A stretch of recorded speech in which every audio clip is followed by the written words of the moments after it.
Hello and welcome everybody, I'm Barbarian of this Crusader Kings 2 and we have returned for the very last episode of an Adventurous Tales, a series that honestly took so many turns and had so many twists that even I was surprised by what we saw. You know, we had the Mongols show up, we defeated the Seljuks and the Byzantines in very strange occasions, and you will notice that there is something a bit different in this episode, in this last episode. First of all, of course, we're an observer, but also I renamed the Greece, as it was named in the last episode, to just Europa, because I thought that would be a good, you know, kind of meme. This is the Europe part of the Roman Empire, and seeing as the Holy Roman Empire has gone Valdensian, secretly Catholic, apparently, they are clearly not the true inheritors of this. Now, Asia, on the other hand, is of course the Asian part of the Roman Empire. I mean, that is exactly what it is, and I hope that both of these empires will exist. Now, it is a bit disappointing to see that Vasileios G actually is Orthodox.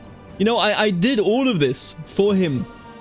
And then what does he do? He turns around and becomes Orthodox. Now, without further ado, let's just, you know, jump in and fast forward a bit. We are going to see, of course, the war here against the rebellion. If he wins it, then we are going to see a true, proper, I think Darkin, I want to say, is the name that the Chinese used for the Byzantine Empire. I think Darkin. Either way, would you look at this, Vasileios G, and he is in power, and of course he's only in power because Vasileios Gero, the sword of the Lord of Asia, allowed it. They are, I guess, co-Vasileios? I don't even know if that is a thing, but that is what he is. Oh, and he's trying to take revenge on Dux Michael II, Ironside of Epirus. Now, in the meantime, of course, the Mongols under Kagan Okotur, which is, I believe, the third Kagan of the Mongol Empire. Oh, wow. Nope, we are plenty of Kagans deeper. Temujin, Ögedei, Yochi, Kabichi, and Okotur. And they haven't done that much. Honestly, the Mongols have been very weak. When I say that, I don't mean that they are literally weak. Look at them, they have 76k troops. I mean, they expanded into a territory that nobody cared about. I mean, the top of Russia, it's not even, you know, Russia proper. It is only the top of Russia. And it is practically empty. And Kagan Okotur, the strong of the Mongol Empire, you know, maybe he's going to come south. I can see that he's going for Khazaria, which is pretty big, because that, of course, leads south. Maybe he's going to clash with the Seljuks and eventually with Asia. And Europa has been reformed, but they are in more... Oh, no. He is losing to a sub-queen of Asia. And he may very well lose it already further, leading to a splintering of Asia. If he loses that to Anatolia, Anatolia goes over into Europa and Asia is no longer Asia. And Europa is no longer Europa. See, these names don't make sense if the AI just goes out of its way to just destroy every single realm that I'm trying to create here. Please seize this immediately. Now, somebody wanted to see the religious map of the Holy Roman Empire. And they are fairly split these days between Valdensian and just Catholic. And I think they may hold on, you know, for the time being as Valdensians. And it looks like she can fight back against Anatolia. Now, whether he will actually do that or succeed in doing it is a different topic, I guess. But he's holding his ground. Queen Georgia of Anatolia. Who killed her? Oh, she is secretly Orthodox still, huh? I remember her. She definitely likes Vasileios Gero, and we now have a rebellion in the Seljuk territory. Seljuks, of course, no longer what they once used to be. How strong are you? 8k? Yeah, you're gonna lose that, buddy. You are going to lose this 100%. Look at this. This is still going the way it was. Now, it is interesting. I gotta tell you one thing. If I've ever had a series that went for a long time and still was interesting even in the end, then it definitely was this one. Because this one now had Egypt all of a sudden become a very strong Sunni state. The thing is that we are strong enough. We could have easily defeated them, so I don't want to continue that save. But I think it's quite interesting to actually see that, because otherwise, you know, I've never really noticed the Muslims come back once Egypt had fallen to the Christians, but they have actually done it in this one. Quite surprising. And the Mongols just struggle, it seems, to actually finish off the war against Khazaria. They have 1 million troops, and yet, it's not happening, huh? See, if they only take Khazaria, but then again, it's an invasion, right? So they should be taking this? Am I mistaken here? How's this war going? Are you fending? Yeah, he's actually winning now, meaning that Europa will stay Europa and Asia will stay Asia. And I think Asia has been blobbing over here into the Arabian Peninsula. Nothing else. Ooh, you have a claim on the HRE, huh? What is going on in the HRE anyway? Attacking Countess Leonida of Bologna in a vassalization war. Yeah, that's going to be a very, very easy war. Honestly, other than that, let's take a quick look just around the world in general. I guess we have a very, very strong Tibetan Empire right here under the Western Protectorate. That is quite nice down here. Of course, the Mongol Empire, you know, I mean, I don't really need to talk about that. Estonia has been holding, surprisingly, solidly. Wait, actually, You are Estonia and you are... Oh, you just don't have a name for some reason, huh? Interesting. Sweden is standing fairly strong as well, you know, slowly but surely I would say, gaining control over the Baltic Sea. Frisia, surprisingly strong, and surprisingly in control of East Frisia as well. Honestly, that is a Dutch king. Dude, this is legendary. Congratulations. The King of England. Look at this. Look at these beautiful English borders. Only blobbing into France, only blobbing into Ireland. Isn't that exactly what it's about, you know, when you are the King of Ireland? And now we do have, finally, a Catholic HRE leader, but I think we already immediately have a rebellion here by the Valdensian. Not... Is he a pope? I don't think he is, right? Let's actually move into him. There is no... Oh, he is Valdensian, of course. There is no pope in the Valdensian faith, but he's no anti-pope, as it became very clear right there. The Valdensians are fighting for control against the Holy Roman Empire, as they always do. And I think in this video we are going to see a crusade. Now, what that will be for, I have no idea, but... Ooh, look at that. We are in a war, attacking the Raufid Sultanate and Asian Holy War for Sinai. And it looks like they are... Yeah, alright, Asia's gonna fall. Oh, Asia has... Well, what? Let me just take a look at this. I think he just passed away? Yeah, I think he just died. So we are back to orthodoxy. Was murdered on the orders of Euphrosyne Takaniotes. Honestly, I can't read that. She's the Duchess of Adrianopolis. Really? Well, that was a quick end to the Chinese Byzantine Empire, but Europa lives under Basileus Grigoras, who is being...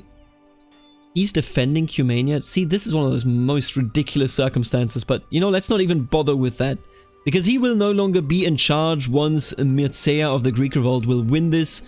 Basileus Grigoras against the tyranny, meaning he will just simply have to step down. And in the meantime, Basileus Girol, Sword of the Lord, is holding.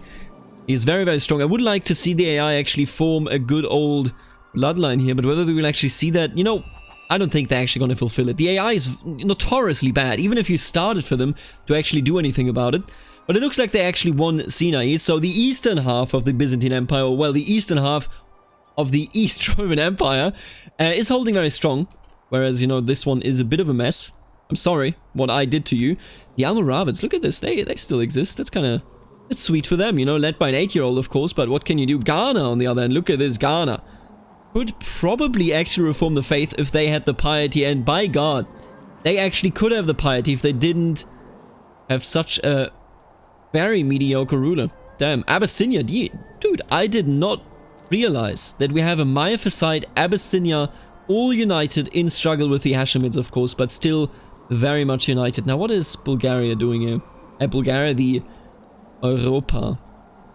Man, I hate that this war is not over yet, but this war is over. Vasilios Gennadios, I think there was just another death. No, he was just elected. What? Oh, it must have been against the tyranny, right. The revolt at the end of the day actually went through and succeeded, and now we have a new leader of Europa, and he is trying to defend against the Mongols, but I gotta be honest with you, I don't know what this Mongol war is all about, because it's seemingly just simply not ending. What is the reason for this? What is the reason for this? They are winning battle after battle, and it's of course the Mongols. You know, how do you defeat the Mongols? I don't think you defeat them at all. But why are they not winning this? There's nothing here to siege, so what's the point there, right? Looks like a bit of an endless war that they are struggling with.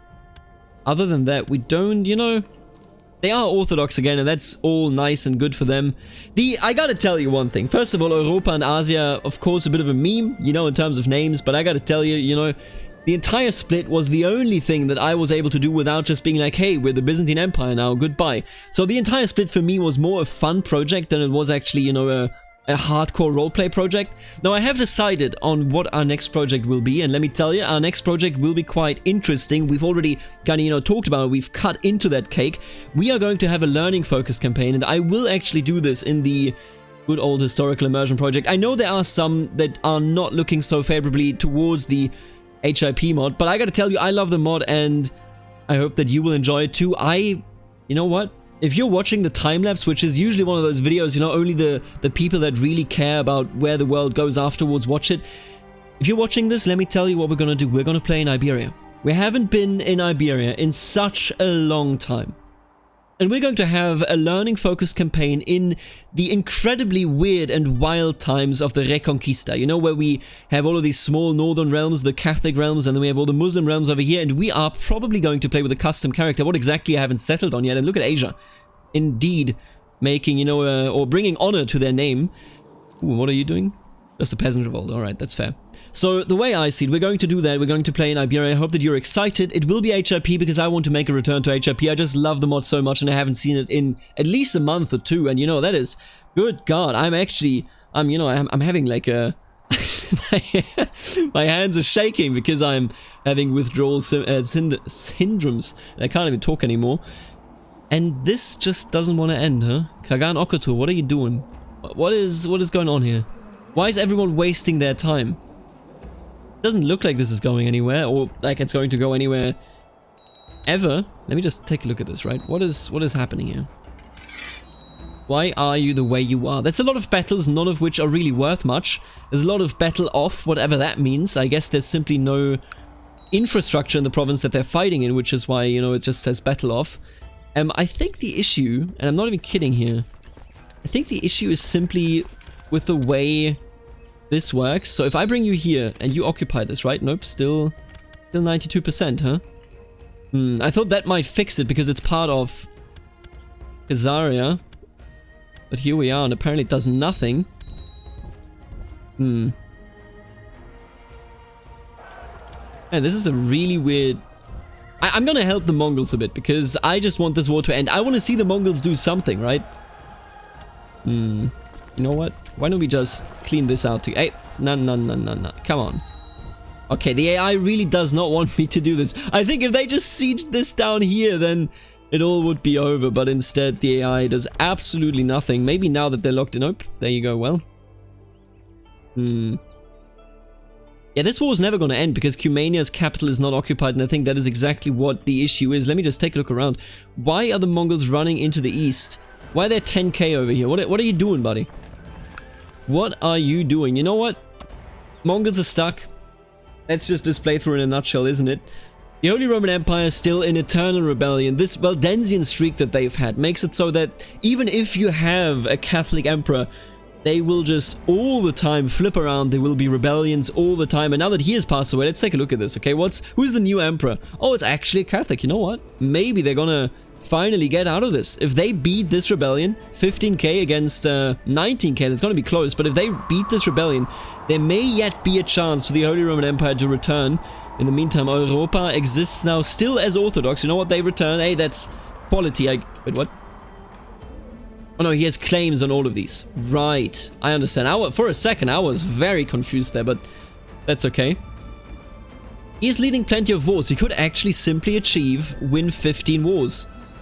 If he wins 15 wars, that's a bloodline, but I mean, look at him. He's already 47. I don't think actually that he's going to go through 15 wars, so you know, what's really the point? And he is winning this holy war for Hijaz. I mean, he is practically unbeatable. That is the empire that we created, of course. And with that, Medina and Mecca will fall, and with Medina and Mecca, I think all of the Muslim world will essentially be fallen. Look at this. They aren't 100 moral authority, of course, but they are going to go down real quick here. Oh, what?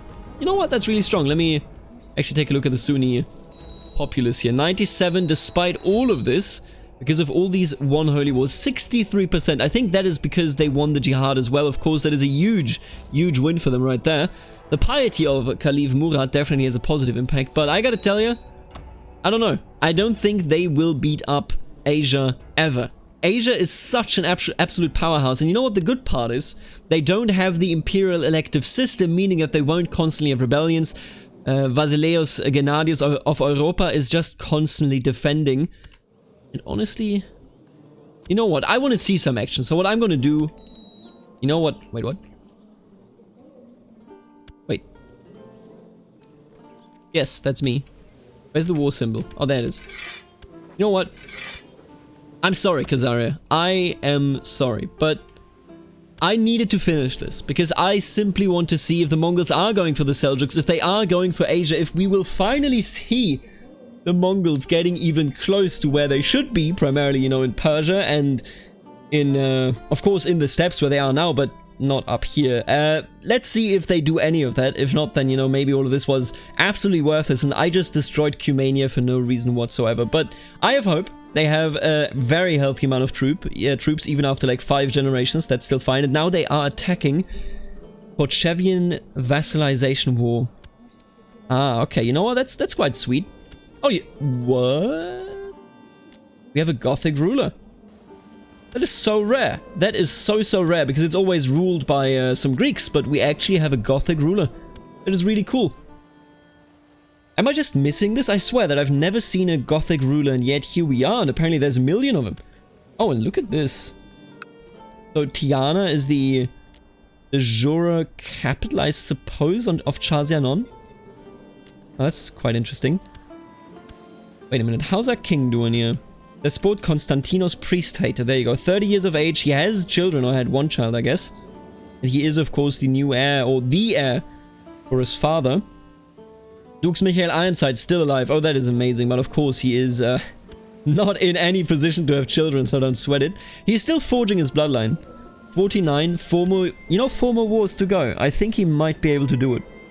If he declares, you know, wars in quick succession instead of just waiting like he's doing now, we might actually see this. Now, he hasn't messed with the Byzantines yet, or well, with Europa yet, which is quite fascinating to me. He doesn't have a claim, obviously, on it, but, you know, for example, all of this stuff could be retaken. That is Anatolia, after all. But no, he's just going for the Muslims. De jure holding war over Azir. Against the Almoravids? Oh, the Almoravids just got absolutely destroyed, huh?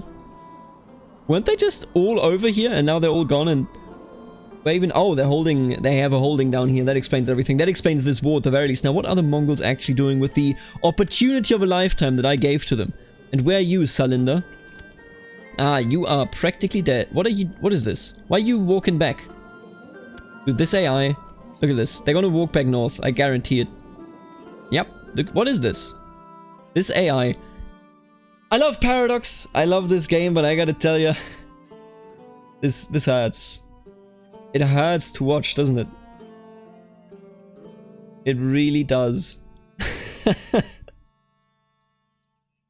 Maybe at some point the Mongols decide that it's time to actually challenge their enemies to a proper battle, but not today. And the rebellion instead got beaten right over here in Venezia. Come on, man. That is utterly ridiculous. Now, what are the Mongols going to do? Are they going to go against the Seljuks? Because if so, then they have an actual chance of finishing that war. For once, you know. Maybe they will actually achieve something. And that is a good song, dude. I love the PDXmas Carol. I know I say this every time when it comes on, but it is just absolutely lovely. The fact that they implement these sort of things, you know, depending on the season, it is great. Now, if only we could also listen to Pagan Fury, but that is a topic for another time. Asia will win their war. Is he still alive? Yeah, Géraud is 51, still alive. He will win this war, of course. How could he lose it? And he will then have 12 foreign wars, meaning he needs only 3 more to found his bloodline. The Holy Roman Empire, under Catholic still, very, very nice. I'm optimistic for its future. They're gonna vote a Catholic in as well, a French Catholic, ruling in Poland and Austria. Now, that is a combination that you don't see often. France is, despite England, of course, being so dominant, both here and in the Isles, actually holding on. Look at this, they inherited a lot in good old Frisia. Frisia is now split for some reason. I don't even know why this happened, like how this vassalization happened. Maybe it was a holy war, I want to say? Created, granted. He was granted it to him. I think he was actually... I think this was a holy war. Does he have a... Yes.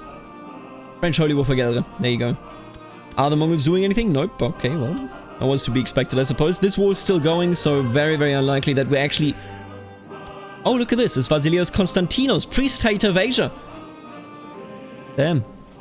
So he died without ever creating that damn bloodline, and he died to scurvy. That is so depressing. That is so maximal limit depressing. Look at this. Severely injured, scurvy, consumption. Vasilios Géraud, the sword of the Lord, was destroyed. Like... God, that hurts. Alright, you know what? Hello, Muddy Pope. Now, if you didn't know this, as an observer, I can actually declare crusades. And I think we are going to declare a crusade. You're Catholic, that's nice. You know, you have returned into the fold, I guess. I think I'm going to declare a crusade. What about Egypt. We could do it for the Seljuks, I suppose. You know what? Let's do it for the Seljuks. It doesn't hurt, does it? Why don't we go for all of Persia? That's a bit of a power, don't you think? Well, I guess it's the privilege of being observer. Now, that is, of course, absolute nonsense, but listen to me. These time lapses, there needs to be something that ruffles the feathers of people, otherwise it's not going to be interesting. We still have a very strong Asia. We had the inheritance just now, and Vasileios Constantinos Crusader is doing fine. His vassals, I think, are feeling, you know, about average about him, I guess. Ooh, what is this? Ugh. Disgusting. Very much disgusting. Now, what are the Mongols doing? Attacking in the Mongol invasion of Ruthenia, but now he just died, and they are still, of course, doing this, but... Ooh, he's a genius. Kagan Inalchi. Wait a minute. You have any genius children, maybe? Oh, he does! Yo, what? But I guess he wouldn't have it inherit his child, because the child is still underage. That's okay. I think they got this invasion at the very least, but they aren't going where I wanted them to go, into the Seljuks land, but that's okay. I hate this Castile inheritance. It makes everything so disgustingly ugly. Now tell me once the Crusade actually starts, because then we shall watch it directly, of course. I will watch the Christians carve out a most disgusting kingdom. A kingdom that will split the Seljuks in half. For no reason whatsoever other than for our private entertainment. And there, nope, this is just a claim on Syria. Oh, he is attacking. He's actually going into the offensive. Now that is something that I did not expect. Let me just quickly morph into you just so that we can see when the Crusade actually starts. How far is... Oh! It has started? It has. Wait, but you're not in it. Yes, because you're already in a war, I suppose. Ooh, what is this? Maniacon claim on Abydos. Interesting. Let's morph into the Pope and watch him go. That's a bit weird, of course. They, you know, it's a bit of a screw... Yeah, it's a screw-up for the Asians, because they just were attacked by the Seljuks, meaning that they can't actually participate in the Crusade, but they will still be technically fighting in it, because they will be aiding in whatever is there to come by fighting them in their own defensive war against the Seljuks. A bit terrible for them, but I'll be honest with you, if the Christians pull Persia off, this is a most ridiculous save, and I think at that point it is good to just call it. I mean, you know, we're just calling it right here anyway, but here we are, and yeah, the frame rate is dying with all of these troops moving around, but let's just, you know, hang out here over Persia and enjoy the show. The Seljuks are scrambling all the troops that they have, and they are fighting here in the north, of course, primarily against Asia. That is their offensive war. I think they're going for all of Syria, right? Oh yeah, they are going for all of Syria. That is crazy. Is that war actually, like, properly... No, okay. If he gets Syria, he will not be a vassal. Then again, he is a... I think he's not a close enough relative of the Sultan Mustafa the Careless to actually become an automatic vassal of them. Not to mention, of course, I forgot that Sultan Mustafa is not even... the Emperor tier, meaning he can't vassalize Syria whether he wins this or not, but I assume that the Crusades will make it so that he simply cannot win against Asia. Asia, of course, still under Vasileios Constantinos the Priestator, is gonna get away with this, and the Christians are going to get away with a victory here in the Crusade against Persia. At least, I mean, look at these troops. The Seljuks have a lot of troops, but look at everything coming. But dude, the Seljuks actually have 42k troops. It is incredible. Absolutely incredible. You know what, let's follow the perspective of Sultan Mustafa here directly. They are destroying the Crusaders one by one, and they are also actually winning against Asia, because Asia clearly cannot compete with 40k troops. And the Crusaders are going around, literally, they want to lose this, because they are so split up. I mean, it was a bit of a mean crusade that I sent after them. But yeah, I think the Seljuks may actually win this, surprisingly so. Very surprisingly to me. I mean, at the end of the day, it was probably doomed simply because, well, you know, the way I see it, there's no supply here for the Crusaders, and the Crusaders aren't sieging anything. Yeah, I think I just sent both Asia and the Crusaders to their death right over there. Oh, that is my bad. This was not intentional, let me tell you. This was incredibly unintentional. Yeah, look at the Seljuks go. You know, I deserve that. I went a bit overboard. I think had we gone for something like Iraq, Al Jazeera, or Georgia even, I think the Crusaders would have won, but I think I doomed him. I think I absolutely doomed him. Then again, we do have the Pope and the French. Now, the French would need to come in here to actually have a chance, but they aren't coming in. Oh, nope, they are. But not in time. Not even close to being in time, and now they are caught up and they will have the fight, and that is of course a loss for the Crusaders.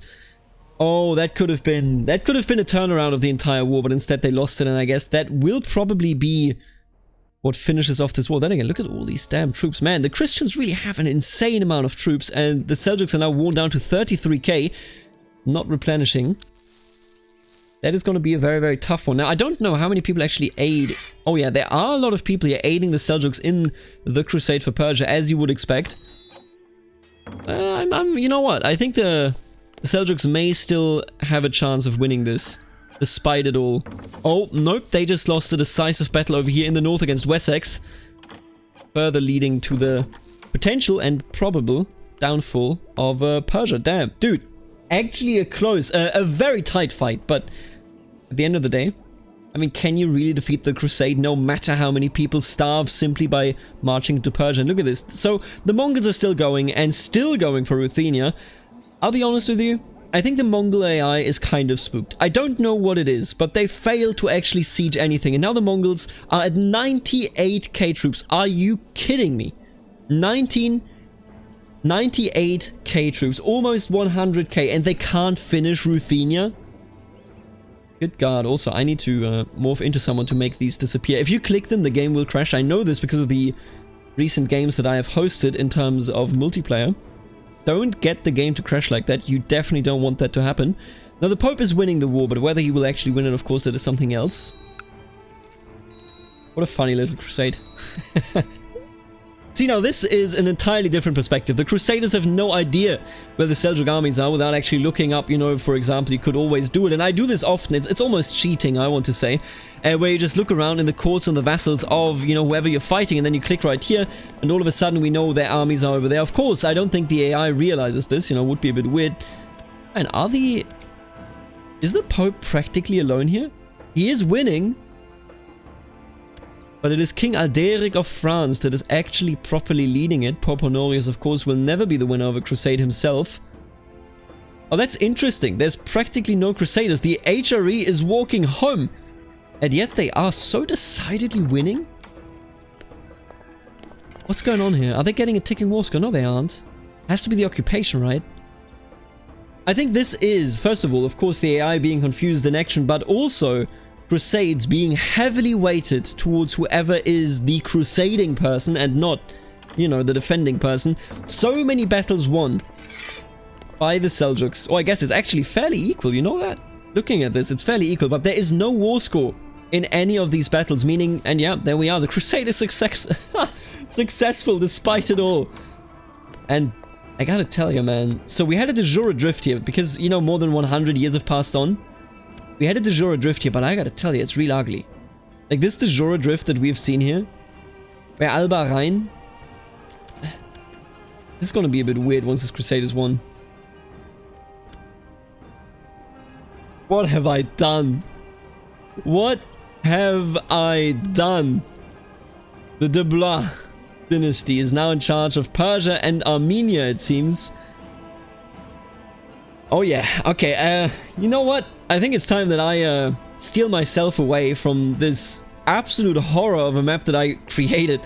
And I will see you in the new series, the new learning focus series in HIP. But before we go, I want to thank the members of the channel, namely the Barons Aaron, Stefan, the Richest T, Snywolf and Sai, then the now 3 counts, I am Deadpool, Kiamelik 2 and Suspicious Duck, and then the wonderful, the gorgeous Dukes, Nathan, Herman, Knight of Squires, Kenneth, the absolute legend Eric, Lexo, and Benedict. Thank you so much for supporting the channel. If you also want to support the channel, if you want to support what I do, check out the join button. There are perks there that you get if you become a member of the channel as well. Other than that, consider buying Paradox Games. If you do want to buy any via the affiliate link in the description, I get a little bit of a share to no extra cost to you. You know, I've created an absolutely terrible world map, and I apologize. I regret it. I really do. I'll see you later. You know, let's just forget about this last episode. This is actually cursed. Goodbye. Later, alligator.